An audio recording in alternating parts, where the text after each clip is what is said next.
Chair now recognizes the gentlelady from Arizona, Ms. Ansari, for 5 minutes. Thank you, Chair Westerman. We have a cost of living crisis in this country. When we're talking about the build out of American infrastructure and energy, we absolutely cannot ignore the clean energy tax credits that President Trump and congressional Republicans just gutted with the big ugly bill. According to the Rhodium Group, an independent research group, Republicans' recently passed bill could increase Americans' household energy bills by up to $200 in 2035. Electricity prices could increase by nearly 20%. Total energy expenditure by industry could increase by $7 to $11 billion. That's another tax on domestic manufacturing and small businesses, which Republicans claim they support. All because renewable energy poses a threat to fossil fuels market share. First, I'd like to ask unanimous consent to enter this report into the record. It's titled, "What Passage of the One Big Beautiful Bill Means for the U.S. Energy and Economy."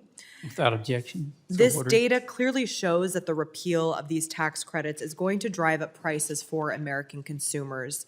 We all know that the energy demand is growing. Meeting that demand will be a challenge, but we must do so quickly and in a way that doesn't drive up prices for working families. According to S&P, U.S. gas-fired turbine wait times are as long as 7 years. Costs are up to 2.5 times in some markets. As long as there isn't political interference, solar and wind can be deployed significantly faster than that and often cheaper even without tax credits.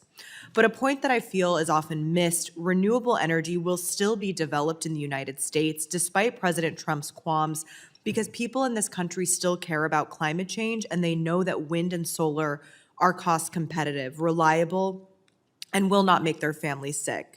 But without those tax credits, Mr. Mergen, will electricity cost taxpayers, ratepayers, less or more?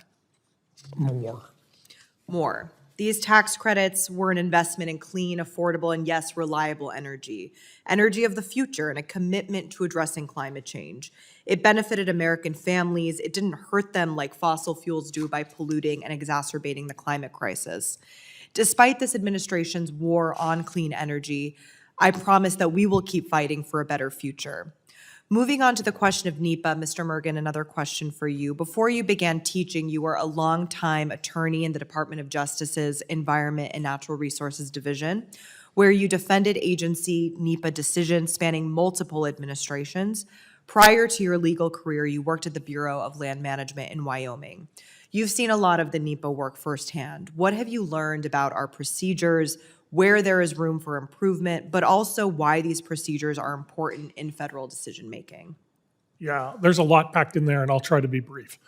I think there's no question, right? I want to be a credible witness here for everybody that litigation has created problems down the line for the implementation of projects. And those are clean energy projects, and those are fossil fuel projects, those are infrastructure projects. But the trend is entirely in the right direction. Courts are playing less of a role as spoilers in litigation, and that's important progress. And I think that's something the committee needs to keep in mind as it wrestles with these issues. I want to turn to the important role of the public in this process, because I think that's not obvious to those of us who spend our time looking at the court cases.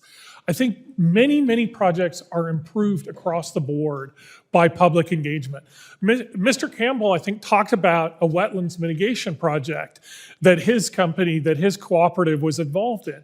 These things happen every day as a result of public engagement in NEPA processes. Every day, mitigation steps are made because the public has a good idea. They see that you're building infrastructure and they say, maybe you can help us out here. Maybe you can help us with a park. Maybe you can mitigate these effects. That happens every day. And when we cut out public participation, we lose the common sense that the public can bring to this process. Thank you. I yield back.